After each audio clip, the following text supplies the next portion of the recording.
Épisode 8, Vorace le dévoreur. Par Tatar.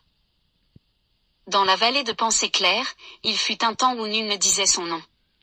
On le surnommait le maître, le monstre sacré, ou plus souvent, à voix basse, Vorace le dévoreur. Il apparaissait toujours au crépuscule, là où la lumière devient trop floue pour distinguer les ombres des intentions. Il s'invitait sur les scènes, dans les loges, dans les coulisses de l'estime. Il brillait de mille feux, mais les plus lucides savaient que ces flammes n'éclairaient rien, elles brûlaient. Et pourtant, que de génuflexions, que de soupirs admiratifs, que d'excuses serviles. C'est que Vorace savait tout jouer, sauf la décence. Il pouvait pleurer sur commande, aimer en façade, écouter avec ses yeux tout en fourbissant ses griffes. Un jour, alors qu'il s'apprêtait à prendre la parole dans la grande halle du Verbe, une toute jeune clérienne, à la voix douce mais ferme, osa se lever. Elle s'appelait Mémoire la Juste. Avant que tu ne déclames, Vorace, pourrais-tu, pour une fois, entendre? Un murmure parcourut la salle. Personne n'interrompait jamais Vorace le dévoreur. Pourtant, il la fixa sans ciller, un rictus aux lèvres. Qui es-tu, toi, pour m'interpeller? Je suis celle qui a vu. Qui n'a pas oublié. Et sans trembler, elle raconta. Les mains sous les jupes des jeunes figurantes. Les soupirs qui gelaient le sang. Les regards trop longs, trop lourds. Les mots qu'aucun scénario n'aurait osé écrire. Les équipes entières prises en otage par l'inconfort. Dans la salle, silence le frémissant s'installa sur toutes les épaules. Seul tremblement l'inavoué osait encore remuer. Puis une autre se leva. Et une autre. Et encore une. Des clériennes, des passantes, des rôles oubliés, des confidences étouffées. Ensemble, elles formaient une armée muette, mais inébranlable. Vorace, lui, ricana. De simples souvenirs. Du théâtre. Des exagérations.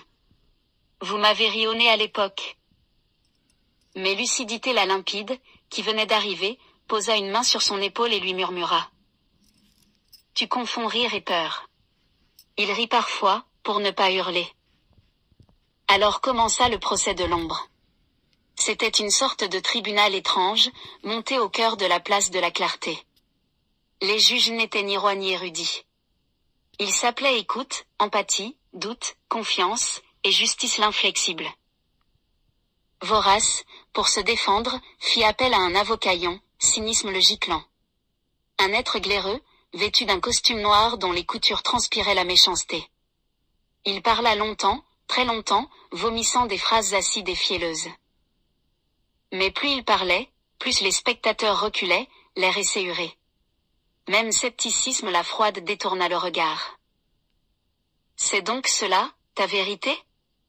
Une mare où tu éclabousses les autres pour cacher ta propre fange? Quand Justice l'inflexible prit enfin la parole, son ton était calme. Tu ne seras pas banni.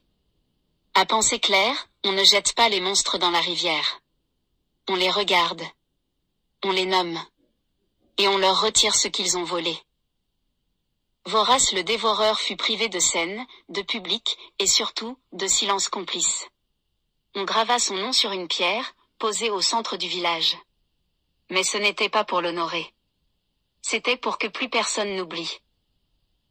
Et depuis ce jour, dans la vallée de Pensée Claire, chaque fois qu'un rire sonne un peu faux, Ironie la dure lève un sourcil et murmure.